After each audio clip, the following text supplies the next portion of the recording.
AI knows in a second what you've accumulated in 30 years, which is R&D, which is not research and development. It's robbing and duplicating. Who do you work for? And I'll say, I work for Tees. And they go, Tees, who's that? And they go, is that Stanley Tee?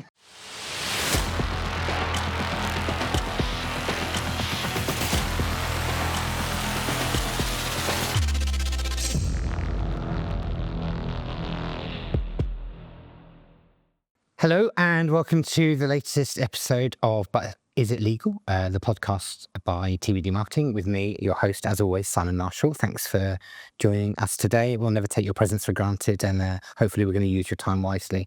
Today, I'm joined by the CEO of Tees Law, Ashton Hunt. Ashton, are you happy to make an introduction to the viewers here and tell them a bit about what it is that you spend your day job doing? Yeah, hi, my name's Ashton Hunt. I am the Chief Exec of Tees Law. We're more than just a law firm. We're also a financial services business, and I sit above both businesses. And yeah, I guess my job is to try and create an environment where nearly 450 people feel like they can be at their best and really produce the results for our client base. Amazing. I'm really looking forward to today's conversation. So thanks for making the time to do this.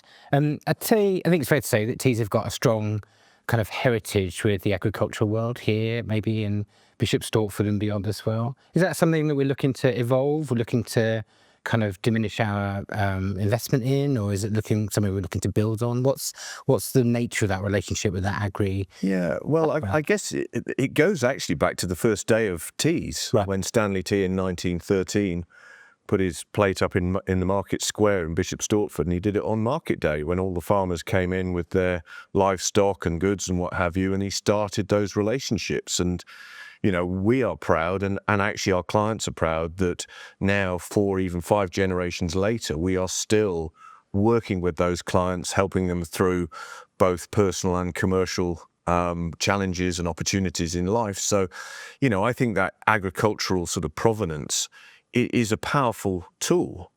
And I think, you know, for the industry, it typically pulls heavily on the fact that it's been doing what it's been doing for a long time. You know, a lot of law firms market themselves leading by the fact that we've been here since X.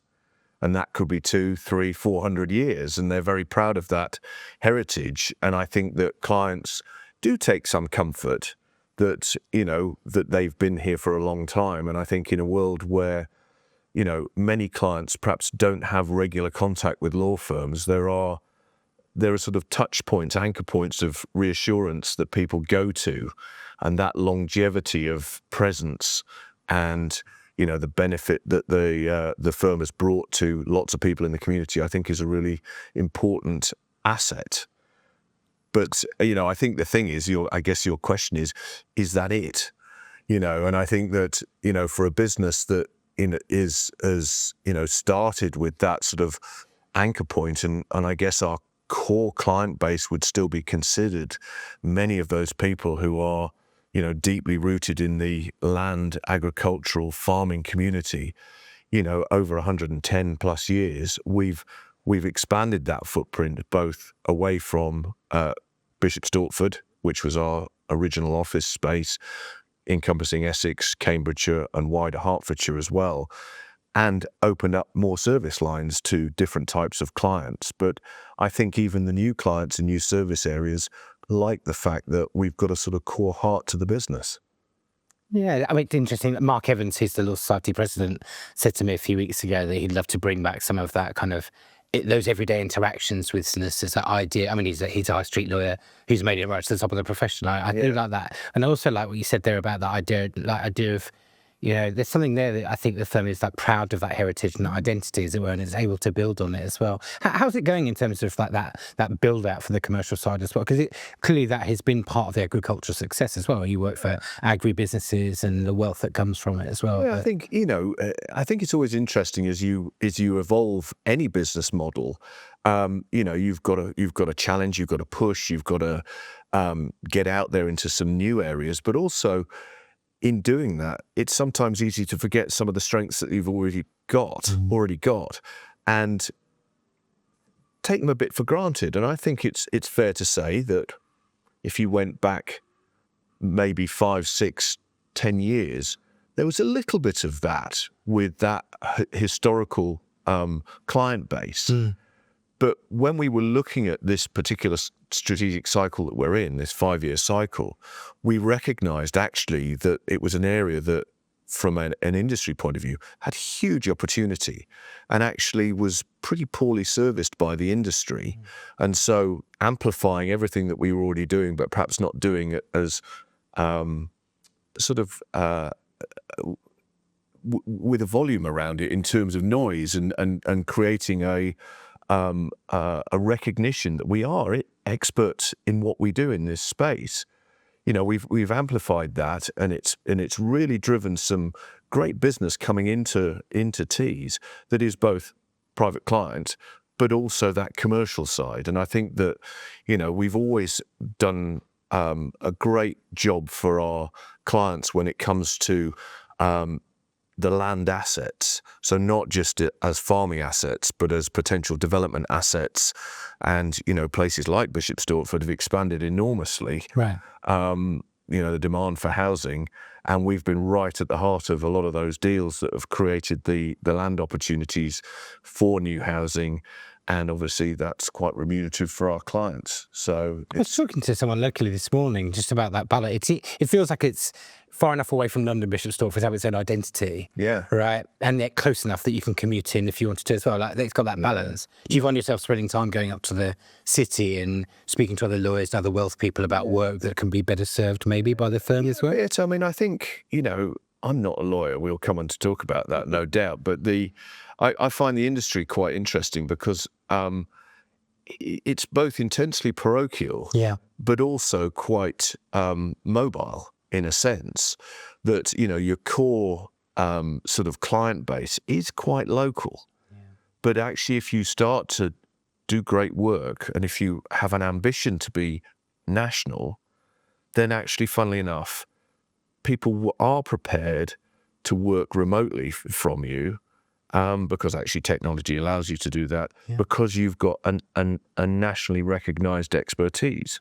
And I think that the work that we're doing with the NFU, the work that we're doing to promote Tees and our agricultural capability, our renewables capability, we're promoting that in some national forums. And I think that we're now starting to get a significant national presence for that area. So people are coming from all over the country to seek out our help and advice. That's great to hear. It feels, from a market perspective, that we've seen quite a bit there the last few years. We've had some great successes locally where some of those firms feel they have moved maybe from regional players to be national players.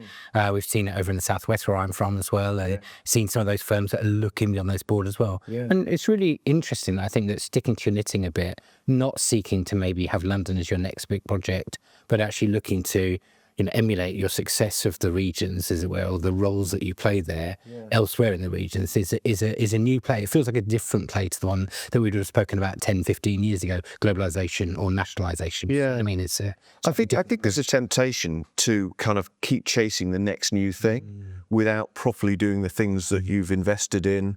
So, we've resisted deliberately going in and opening up a footprint in London. Right.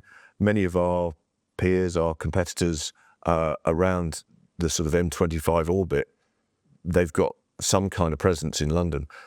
Great, I get the play, but we were building up. We've now got 5 offices. We did have 6. We've just amalgamated 2 in Essex to really leverage a bigger presence. But, we really strongly felt that having built that presence across Essex, Hertfordshire, Cambridgeshire, the M11 spine, the A12 spine, we needed to really make sure that we got the maximum return out of that. We really leveraged those investments. And, before we went off and chased somewhere else, London, Oxford, you name it. There's lots of places that other firms are going that we could go, but that'll come in time, I'm sure. It's something I have to say I've observed it, maybe on an international level as well, where firms sometimes just got obsessed with the idea of expanding internationally. And they would open in, Warsaw and Rome and wherever it might be, but without doing that deep. There's some work we did years ago that found out that offices really become profitable when they break around a headcount of 50 Yeah. or more, and that's when you say that's if the market sustains it locally, right? Not all do, but it's something about that infrastructure and having a print room and having receptionists and all the other people there, as it were. Absolutely. And I think the other thing is you keep chasing that next thing. The thing that was your kind of shiny button that everybody was excited about can become kind of a bit of passé, and the people who work there feel like they were sort of last week's news. You've got some kind of new sort of favorite toy that you're playing with, and that, I think, culturally is a risk in there. So you just have... There's a lesson for all of us in there. Yeah. TBD as well, right? I think you've got to look after the people that got you there as well. I like that as well. Exactly. How old's the firm? It's 13 years, I think. Right. Well, there must be some truism in there if that's the case as well. But really, the expansion in its current form started 2008, I think it was, with Cambridge presence. There were other smaller offices. We had sort of Braintree and Dunmow, smaller offices, which over time became not part of the plan. So, but of the footprint that we've got today, Bishop Stortford, Cambridge in 2008, and then the other offices have come subsequent to that.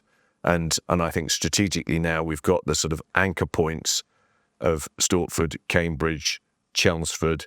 We've got North Herts, which is in the middle of the sort of rural agriculture, sat alongside the I was going to say the NHS there, the NFU over there. Maybe in the future. Right? Yeah, maybe in the future. But the NFU over there, which is great. So people have got one location to go to talk to the NFU, talk to Tees over there. And then Saffron Walden sits sort of in the middle. It's a high net worth town, and there isn't much competition. But, we've got our 4 big strategic anchor points that we can build out from. And Saffron Walden sort of sits in the middle there. So I went to school in Saffron Walden when I was a kid. yeah, It's amazing, isn't it? All these. Yeah, I'm very lucky to have lived around this way as well. Are there things that, if you said Tees out in the market, are there things that people would think of that maybe aren't as true anymore?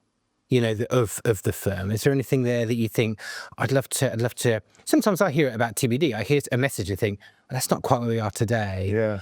But you got to own it. You got to own that transformation of that message. You know what I mean? What always amuses me, being out and about in Bishop Stortford particularly, is they'll say, who do you work for? And I'll say, I work for Tees. And they go, Tees, who's that? And they go, is that Stanley Tee? Now, the firm hasn't been called Stanley Tee for probably, I don't know, going way back before my time. But actually, that brand has really stuck. Yeah. And so there is a sort of recognition of a brand, of a firm that, no longer exists in its sort of visual format and the ambitions of the firm and how big we are, et cetera, et cetera. It still very much exists in terms of the culture. Yeah. And we protect that culture, those sort of cultural anchor points that keep us true to, our origins today as they were, 20 years ago, 50 years ago, 70 years ago. And, part of that is the partnership group. We have a very strong relationship with our alumni partners. We meet with them a couple of times a year. We bring them in and we talk about the business. Right. And, people who've left the business 20, 30 years ago are still interested and engaged and curious and ambitious for us as they were when they were leading the firm. And I think that's lovely. I think it was a really nice touch point. It's so important, I think, in the post-AI world. It's, we're living in that change period at the moment. But in 3 or 4 years' time, having those, deep character traits as a business, that longevity of that relationship as well, I think it's going to be essential, isn't it, for the future success of law firms to find their way in a world in which maybe some of the knowledge elements may well be. Well, I think it's, again, I'm not a lawyer. I've not come from a legal services, a professional services background. I'm an accountant, but always been in industry. So, over the last 10 years, I've had to sort of understand the culture of a partnership. What are its strengths? What are its challenges?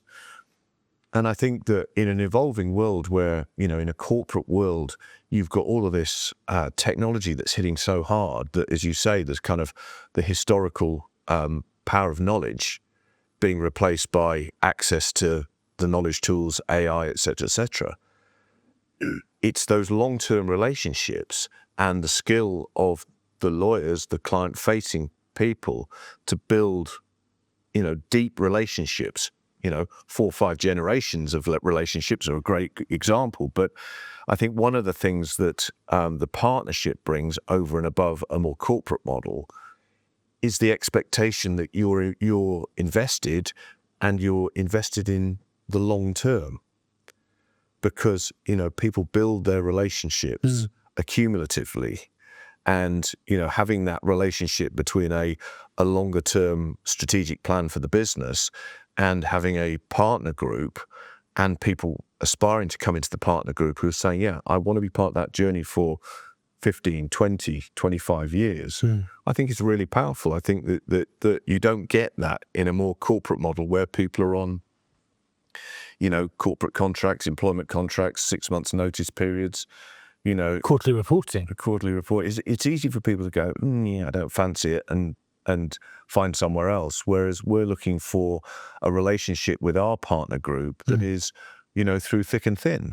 Yeah. And, I think it's historically, those challenging times are when the partner group really kind of pulls together and sort of says, right, we will prevail.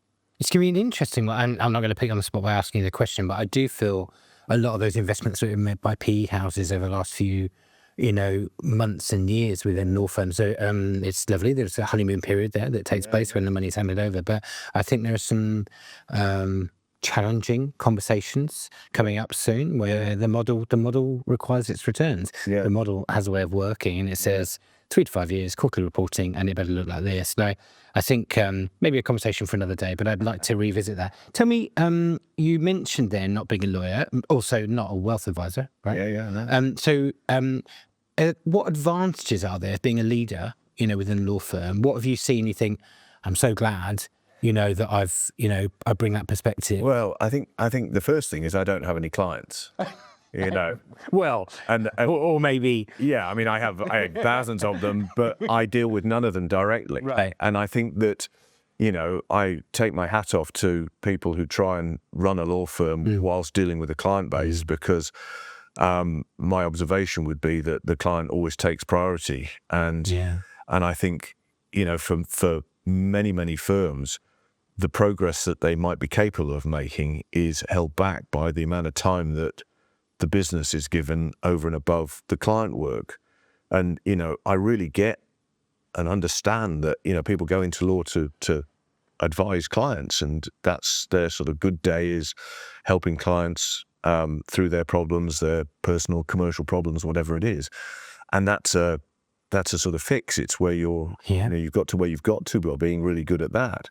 That business is a different thing. Now, I think that when I was appointed 10.5 years ago, whatever, I'm the business guy, right? And all of my, background is business. I did a business degree. I did a accountancy qualification. I've been to London Business School. I'm as qualified as you can probably get in terms of running a business. Right. And so from day one, I drew a very, very distinct red line that said, this side is the business side. That's my side. Yeah. The other side is the law side. And that's not I've got no expertise, and I've never, ever stepped over that line. Right. So when it comes to running a professional services firm or firms with the financial services business, I'm bringing all of my business experience into that. And a lot of that at times, certainly in the early days, quite challenging. I bet. The old, but we've always done it that way. Well, why? Yeah. There were lots of things that, whilst, yes, I'm of finance origins, I've run massive sales teams, I've run big marketing teams, I've run production lines. So I've got a sort of breadth of experience that I could bring all of that to bear. And I think, simple things like the very old school model of the lawyer who had all the client base working with a secretary, and there was all this internal resource that had to go through that bottleneck. And from a production, if you take the sort of the parallels with a production line, you're constantly working to open up any bottleneck. Yeah. Because that is the constriction on your capacity to produce end product. And, traditionally, everybody going through a single point solicitor is a huge bottleneck. It looks like a bow tie. You draw it up. Exactly, bow ties and diamonds, right? Yeah. So, and so, looking at it and saying, well, actually, there's an awful lot of tasks between a client saying, I've got a problem, and saying, thank you, I've got a solution, that a lawyer does not need to be involved in. No. There are specific points with an overarching relationship piece, but there are specific technical points where a lawyer needs to do that particular piece of work. But there's an awful lot of admin work. And if you can open up that bow tie, that bottleneck, to say, actually, if you have a really highly capable administration function, they can be working on that client, moving them forward while the lawyer is doing something else for somebody else. Yeah. But it's trying to create that sense of progression at every opportunity. And consistency, presumably, is A massive amount of consistency. But the first challenge was to try and persuade people that dictating something to somebody else was not a progressive move. It was a lateral move. Because until that letter or email went out, the client had got stuck. Yeah. So dictating something, then proofreading what came back, correcting it, getting the second proof back, that was to me to you. Yeah. It was all lateral. And that actually, one of the truisms in production line is touch it once. Yeah. You never touch something in producing a widget, you never touch it twice. Whereas dictation was lateral, and it was touch it twice, 2, 3 times. And the client was just sat there twiddling their thumbs and getting more and more unhappy, because the 3 truisms of law firms typically are, it took longer than I thought it was going to take. I had to do all the chasing in terms of where my matter was. Yeah. And then the bill came and it was more than I thought it was going to be, right? So why does it take longer? Yeah. Because you've got these huge bottlenecks where literally the capacity of the individual solicitor to progress more than one matter is non-existent. And so, you get this stereotypical big pile of files on one side, and if you're on the top of them and you're next cab off the rank, great. But if you're the bottom file, it could be weeks until you surface. And for a client, that's an awful experience. Yeah. It's stressful. Voids of communication, time, are the enemies of a good client experience. So trying to break that down and saying, let's think about this from a client perspective, because again, red line, I can't look at it from a legal perspective, but I can look at it from a client perspective and say, if I was a client and you were doing that to me, this is how I would feel. Yeah. Have you thought about that? Yeah. And in the early days, the answer was no, I hadn't thought about that. I'm doing what I think is right to provide a technical solution. Yeah. Can we shift from an inputs mindset to an outcomes mindset? But it's prioritizing the experience as highly as the technical solution. It's huge for the next few years, Ashton, at this point. Yeah. It's like I said, back to say, I think experience, connection, chemistry, that's the game. Yeah. I mean, we're at the start of a big program that's going to take 12 to 18 months, spending a lot of money and a lot of time and effort focusing explicitly on that client experience. Right. And I've said to people, the team who are looking at future trainees, when we're interviewing prospective trainees, I want to make sure that they've had experience working in a pub, in a supermarket, where they've come into contact with, the great British public, right? Because not everybody's as nice as they are. Not everybody is as polite. Not everybody is as helpful in terms of you helping them. And building up those client skills from an early age, from school age through working through university or through an apprenticeship, whatever. If you get life skills, people skills, right, I think it's going to stand you in enormous good stead when this technology comes ramming its way into this world where, AI knows in a second what you've accumulated in 30 years. what's your value add? And I think the client experience and the reassurance that actually, this is the right answer that the AI has spat out because you've been doing it for a long period of time, and we have better AI than you can get through Google, for argument's sake. I think that's massive. Somebody at the very upper echelons of Herbie's talent attraction team said to me 2 or 3 years ago, they'd done an internal data research project, and they found that looking beyond the partner level and up into the leadership roles globally, they all had one thing in common. It was that they all had retail experience when they were kids, and when they were like going through university and stuff as well. And really, I remember from my youth, people told me not to put pizza on my CV.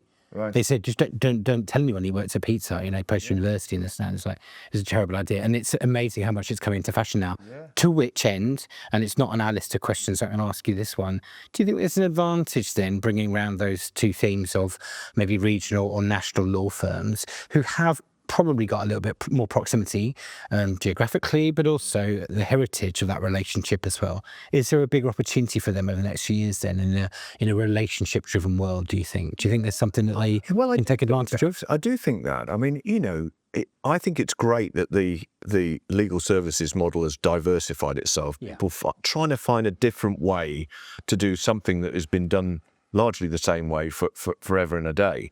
And, if you take the sort of bucket shop conveyancers who are, it's a process, it's a transaction.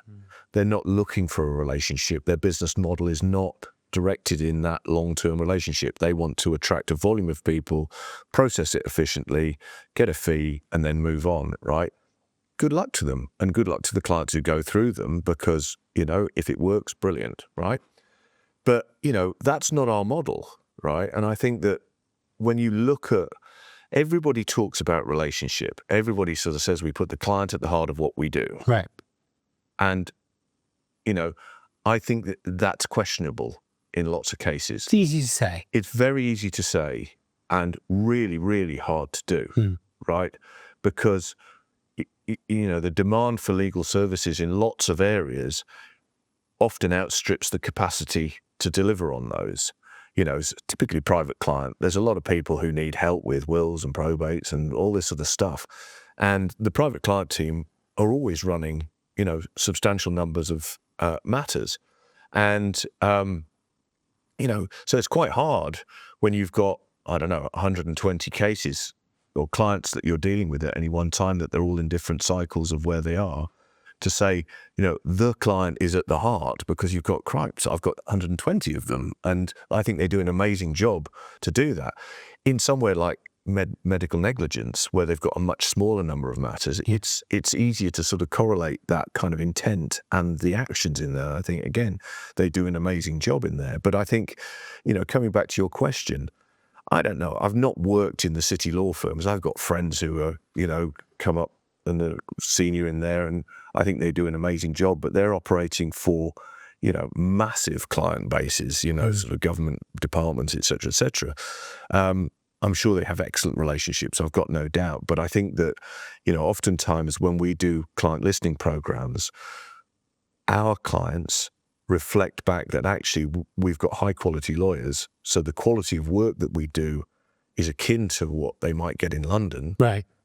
The price is better value, but actually it feels more personal. Right. Because actually, when you come into any of our buildings, you're welcomed like a 5-star hotel. It's a concierge service where I want people to come in with, typical people come into our world with a problem. It might be a personal problem, it might be a commercial problem, but, we want them to come in and feel that they're in the right place, that they've come into a place where their world will improve because of the advice that we can give them.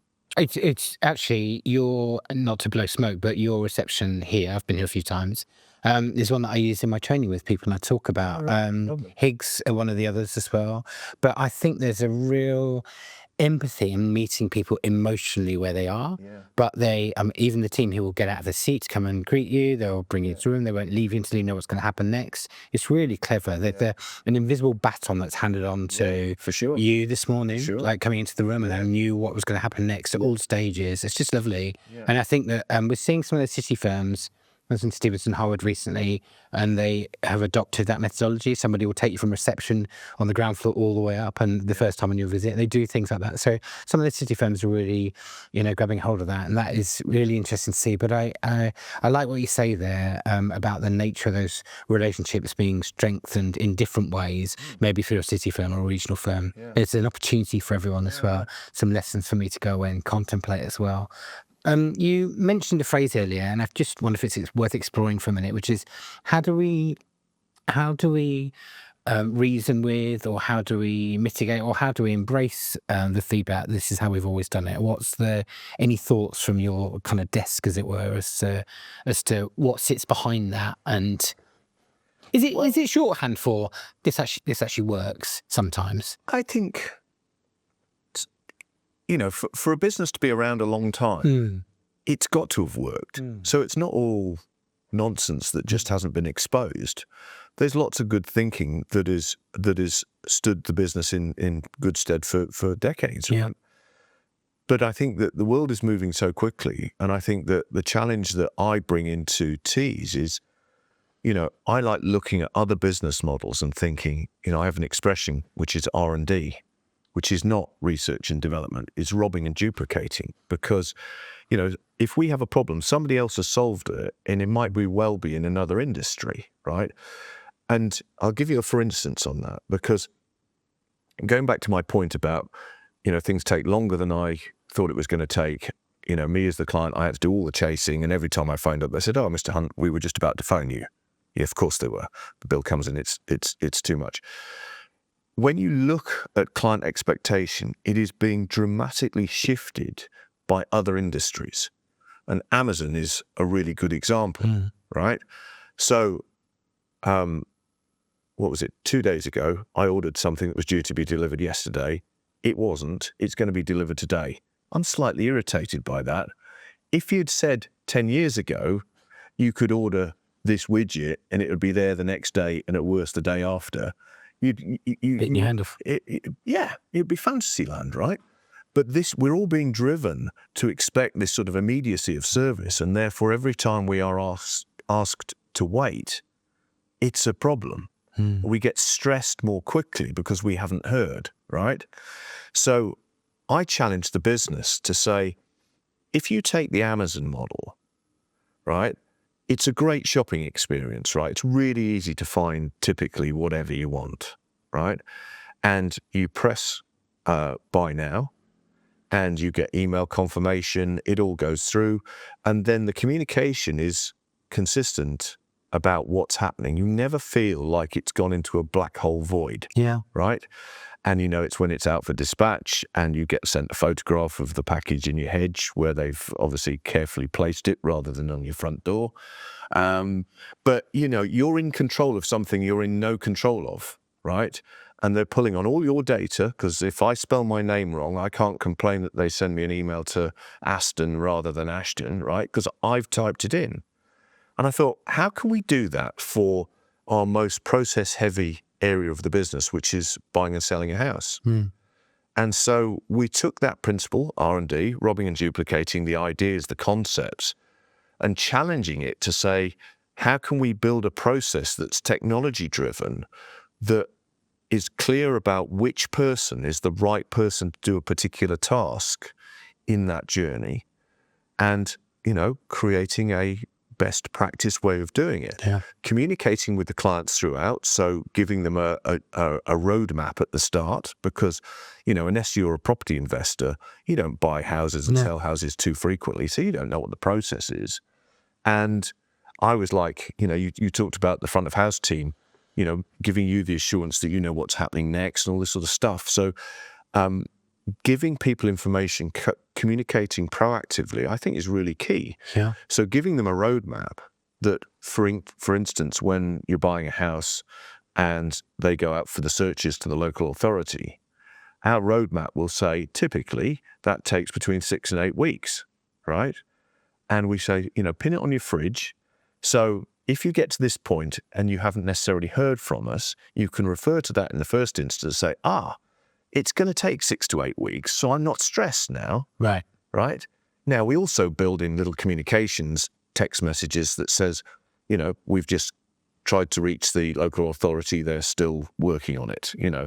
Those little points of communication which say, I haven't forgotten you. Yeah. It keeps your stress levels low. Agreed. So all of it, ultimately is trying to take the best of the Amazon concept and apply it to a legal services service line, some of which we're in control of, some of which we aren't. But if you get the communication right and proactive throughout, actually everybody feels better about it, right? So, that is quite radically different, going back to but we've always done it this way, from where we were, 5 years ago.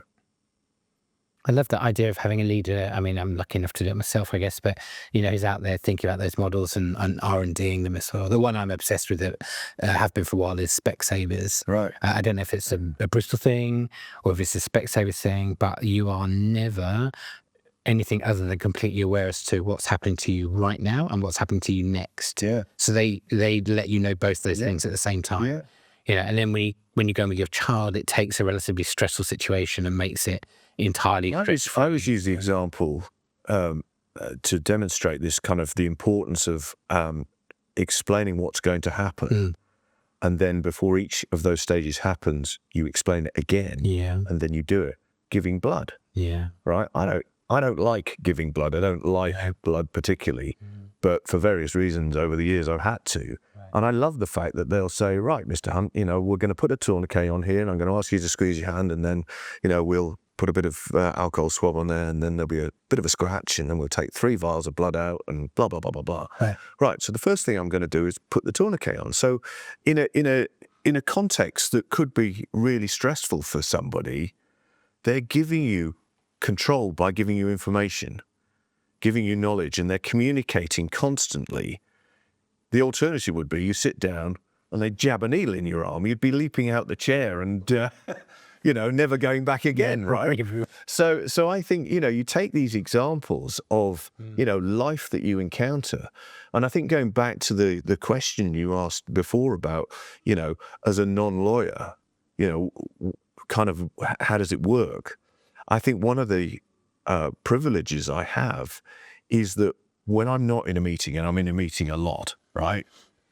I don't have to go out of that meeting and immediately think about a client. No. I can think about bigger things. I can think more creatively. And, the power of time and space to look at a problem and evaluate a problem, find a solution. And as I say, very few people come up with completely brand new ideas. Normally, it is about repurposing other ideas that people have made work in different contexts, different law firms. You can say, well, that's good that they've done that. I might nick that. Oftentimes, though, it's in other industries. I love the fact, right, one of our big agendas is about cross-selling. Yeah. Right. The industry hates the word selling. So we call it cross-referring. Yeah. Right? How do you get a second income stream out of one client that you've worked hard to get through the door, right? Because this is where legal and financial services work together, because oftentimes, a legal problem and a remedy comes with a financial implication, and you can work the two together, right? So you kind of break it back down and you say, well, where's a good example where, upselling or cross-selling works really well? Go into Costa Coffee. You go in there for an Americano and they'll say, would you like a pastry with that? Yeah. And they do it out of habit. And not everybody says yes, but quite a lot of people do say yes, and probably more than if you didn't say it at all. Okay. So it's really taking a simple principle to say, at the very least, if you ask, you stand a better chance than if you say nothing. Yeah. Would you like some advice? You've inherited X, right? Would you like some help with that? Because a colleague of mine would be happy to talk to you about it. No obligation. If you ask that simple question, you're more likely to get a cross-referral than if you say, thank you very much, I've done my bit, and I'll go off to the next client. If we inverted that, then do we think that we've got the answers to the question about those firms who say, we're client-centric? And if we invert what you just said there, and when it's not happening, yeah, it's a sign that actually it isn't. Because if we really, the fear of doing it is we feel like salespeople, right? I get that, and I've my mortgage has been paid off the back of coaching people to ask that question, right? Yeah. But on the flip side of it as well, I think if we're really honest with ourselves, the client's still got a need. Yeah, And sure. and if you go and look at the success of the really, really great law firms, at the very top, I'm not saying you're not one here, but in the top of the city, they don't think twice about that cross-selling bit. They just say, I'm going to call the tax partner, and then we're in the room. Yeah. Right? That's how it's done. That's It's what like, you do. here's a problem with this person, and they're available, and you're important to them as you are to me, right? Yeah. And it's just made to feel seen. I think that what again, I'm not the lawyer. I'm not in the muck and bullets of the matters, but there are certain matter types that are, naturally you create these alignments between, corporate lawyers and commercial property lawyers and, et cetera, where they work together seamlessly. I think the challenge is where it requires, that sort of risk of slightly stepping outside your comfort zone. And in our world, the example is about our wealth, our financial services team, because if you're a lawyer, you're not a financial services advisor. No. The risk is that you've done an expert job over here, and then you open your mouth and you suddenly aren't an expert. I think there's a credibility factor that people are protective of, and I really understand that. But our job is to help them have enough knowledge and enough confidence to be able to ask the question and give them the guidance to say, go no further. Don't pretend to be something that you're not. The job is to get the expert in the room, right? And it is a challenge because I think, it's the industry is quite naturally conservative. It's quite, risk averse in terms of lots of aspects of thought process, and I think that's all part of the training. It's great, but it's giving people a little bit more support and recognition when it works to say, great job.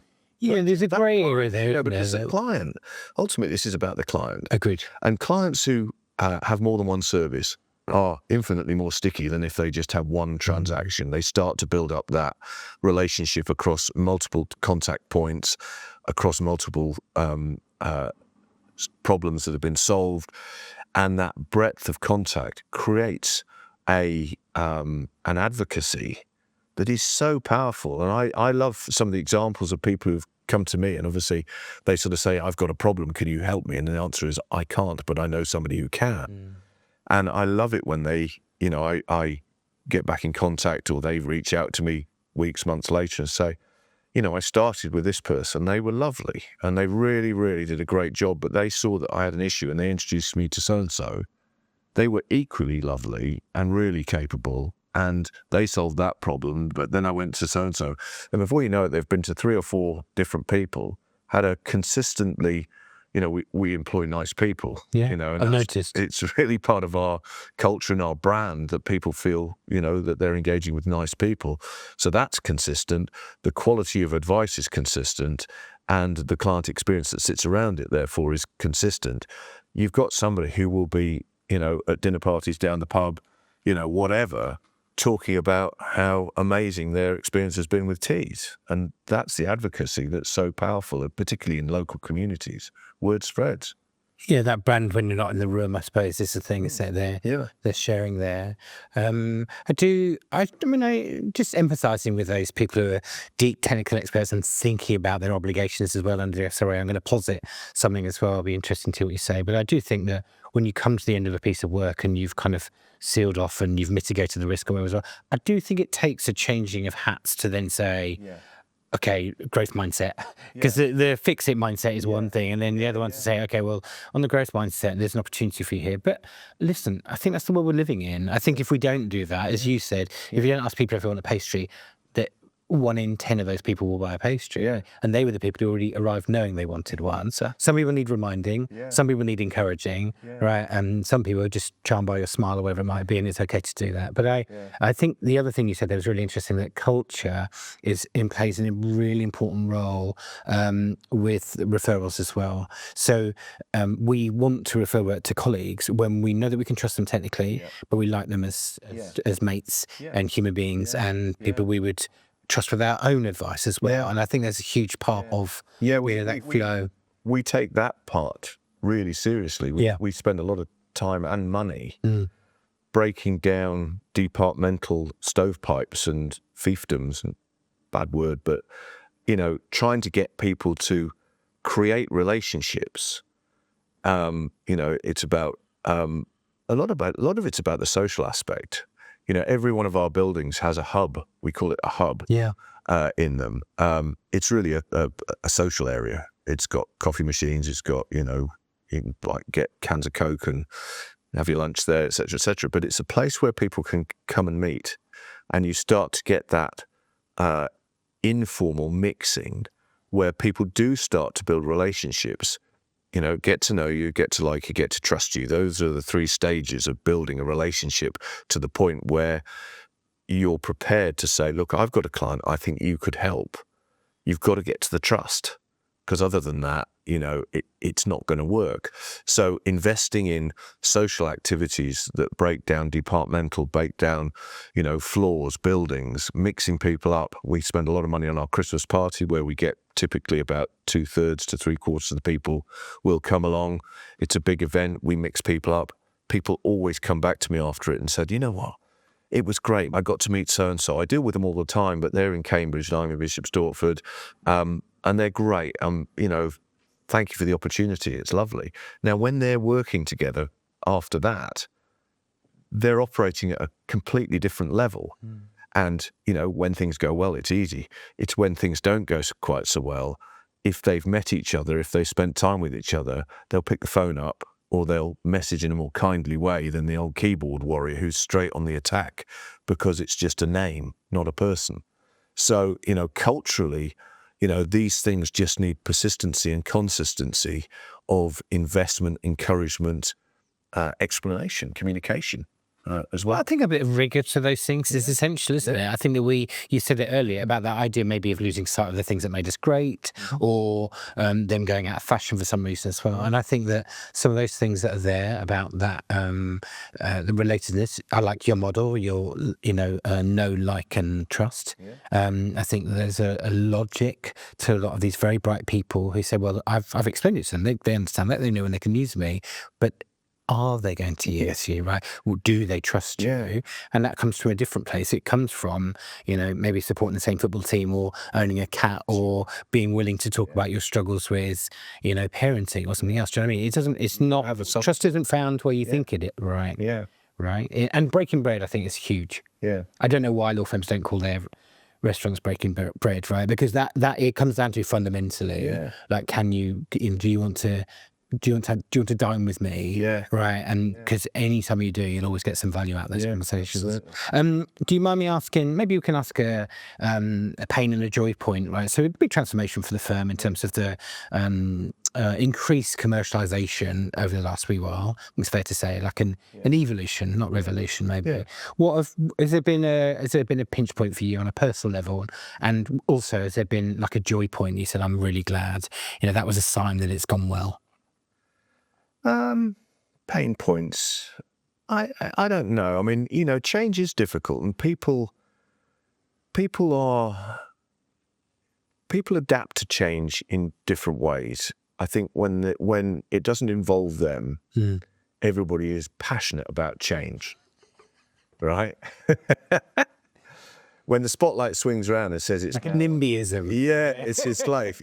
We should all change as long as it's not me. And, you know, and I think that, you know, I think right from the start, 10 years ago, I needed to create a mindset that was a growth mindset, use that expression, but an ability to expect that changes are constant. That the incremental gains, and actually when I first spoke to the business, I talked about, you know, the Dave Brailsford, or you go back to the rugby, Clive Woodward, you know, those 1%, because, you know, I use the example back then, you know, we had a lot of paper-based files 10 years ago. Right. And a lot of them were on public display, not public display, but, you know, on people's desks. Right. And the place looked a mess. And it's a bit like, you know, your child's bedroom when it gets in a mess. It gets so overwhelming that they can't even start. Right. And so as a parent, you have to go in and help in some way, shape or form by saying, look, I'll come in and do it. And it was to say, look, you know, this isn't a great place to work. If we've got all this clutter around, we're going to have cluttered minds. So at the time we had, say, 200 people in the business. So I said, if everybody picked up one file and put it in a cupboard, that's 200 less files around the place in one day. And if we did the same thing the next day, and is it too much to ask? One file. And no rational person would say, well, that's outrageous. How dare you come in here and ask me to put away a file? So nobody did. And actually, that's what we did. We started to take these incremental steps in a direction of travel that ultimately, when you look back, and I'm a great believer in reflecting at the end of the day, what went well, what didn't go so well, what can I learn, what can I change?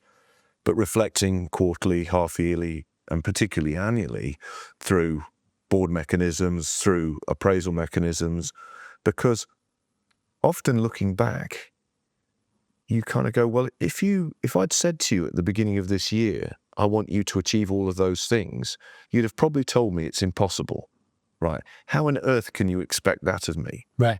But in looking back and you say, well, look, that was amazing. You achieved all of those things.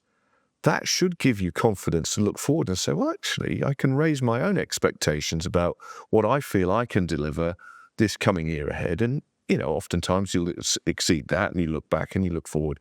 So I think that, creating that sort of attitude to change was really important. And, in changing the mindset, and I think, again, this is a huge generalization and a stereotype, lawyers, non-lawyers. Lawyers good because they generate income. Everybody else is a cost, which is a huge stereotype. But turning the mindset around to say, well, actually, this cost can add significant value, because oftentimes they might be able to do jobs that otherwise would fall on you. Yeah. So that takes something off your desk that means that you can do more of this, the things that you like. And it was trying to create sort of proof of concepts that actually, you get professionals in professional services, professional HR, professional marketing, professional finance, professional, operations. They can transform the business and create enormous capacity gains at the front end. And the quality goes up, the risk goes down, you recruit better, you retain people better, you market the business better, the whole thing becomes better. It becomes value add rather than a cost that needs to be restricted and constrained, which I think was the kind of traditional mindset in there. So, change by proof that actually value is going to be added, not cost, was really the starting point of a journey that's gone on for the last 10 years, and we're still doing it. But I haven't really answered your question about a pain point. I don't know. Honestly. Well, I hear it in there. I hear it's there. You've got to. I heard what you're dealing with, and the pain is in times, because in my mind, I've come from much bigger business background, right? I ran the SME division of BT, a huge bit of business, right? So I kind of know what, as you grow as a business, the sort of things you start to have to adopt to be a bigger business, and it is different. And for people who are working in a business that this is the biggest business that they've ever run, how is it reasonable to expect they know any different than what it is? Yeah. And so it can be quite challenging to persuade people to change in a way that they have no understanding. So, part of that is building an infrastructure of people who do come from a bigger business, who can articulate a similar story, to give people reassurance that it's not me running away with the business and going, on some kind of personal crusade to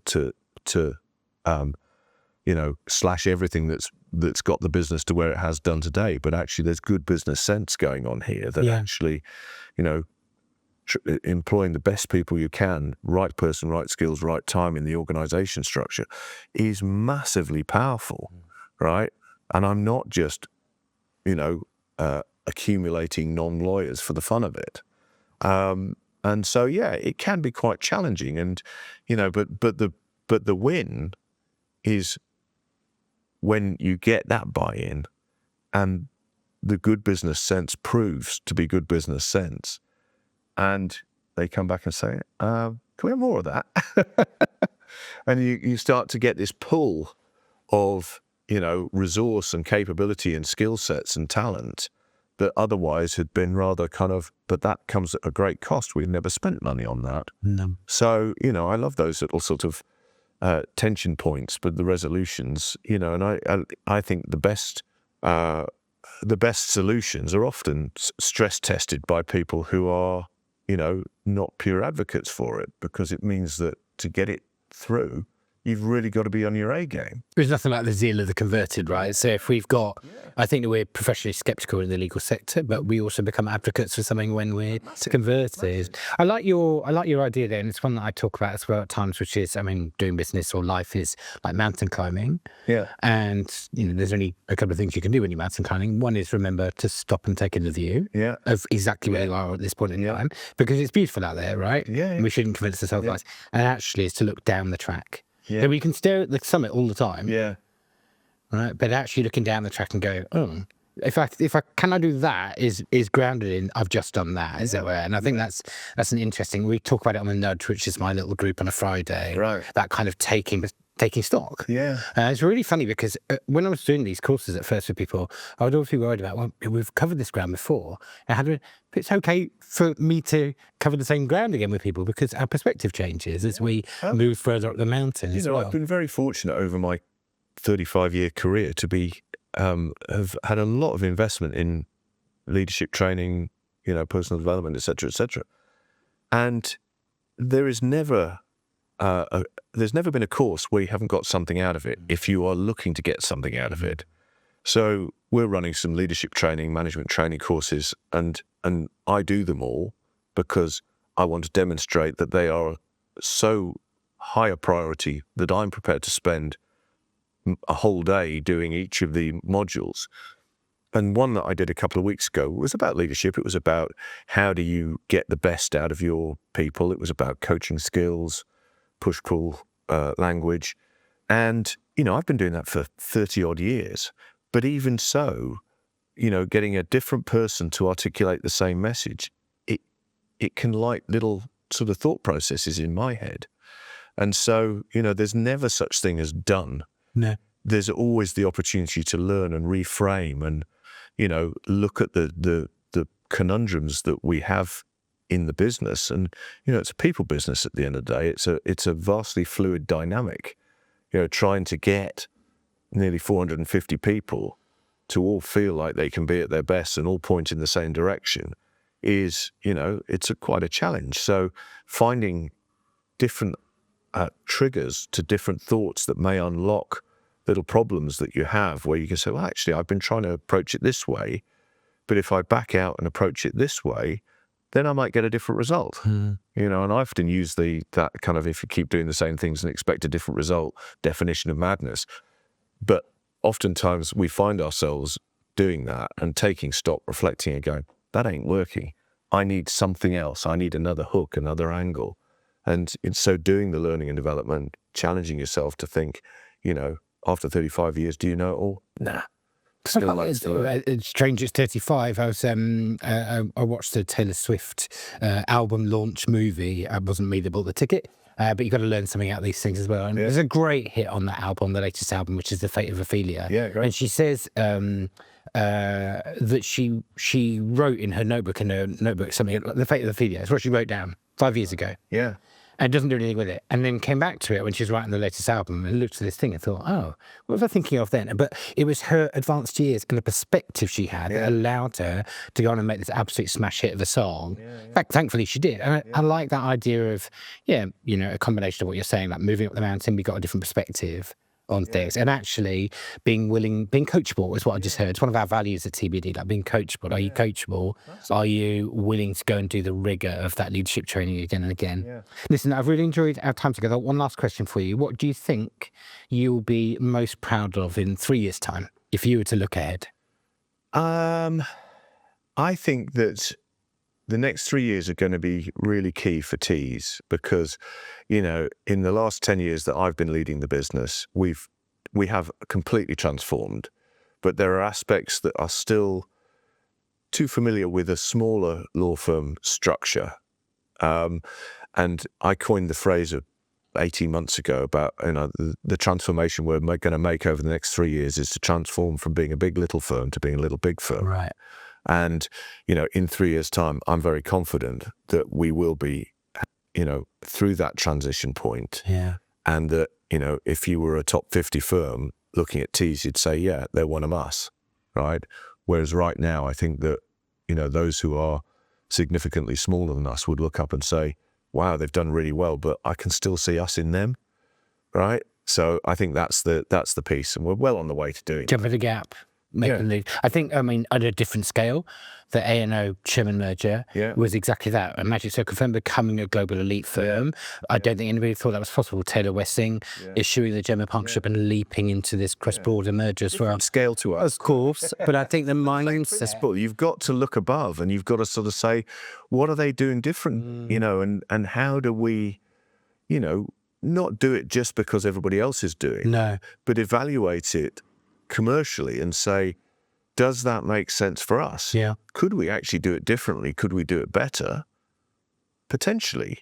But a lot of good common sense, it's a professional services business is a really simple model at its core. You've got a cost base, and the successful firms make the most of that cost base in terms of getting a return out of it. The less successful ones get a lesser return, and they get less profit out the bottom of it. So all of us running professional services business, you, me, or otherwise, we're trying to do the same thing. And it's not about finding some kind of sort of magic that somebody hasn't found. People do try it, from different angles. But at the core of it, it is about, high performance team cultures, and it's about execution. And the best firms execute really well with ambition and drive, and a recognition of pausing and celebrating success. Oh, wouldn't it be lovely if in 3 years' time those bigger firms did say, in our competitor set, I think it's fair to say that Tees has entered that group as a result of the moves that it's made in the last 3 years as well. That would be. We'll at some point we'll come to mark that homework as it were as well. Sounds good. Listen, Ashton, thank you so much for today. For everyone who's watched today, thank you. It's been a long one. I've really enjoyed it. I think we're going to stick to this format going forward as well. Slightly longer interviews. Please can I ask that you send it to anyone that you think might find it interesting. I was literally listening through the lens of my own business, listening to you thinking, wow, we've got so much we could learn here from what we're going to do better as a result of today's conversation. So I hope you found the same watching today's session. It's been brilliant. And Ashton, all the best for our review in 3 years' time on that basis as well. I look forward to it. Thanks, Ard.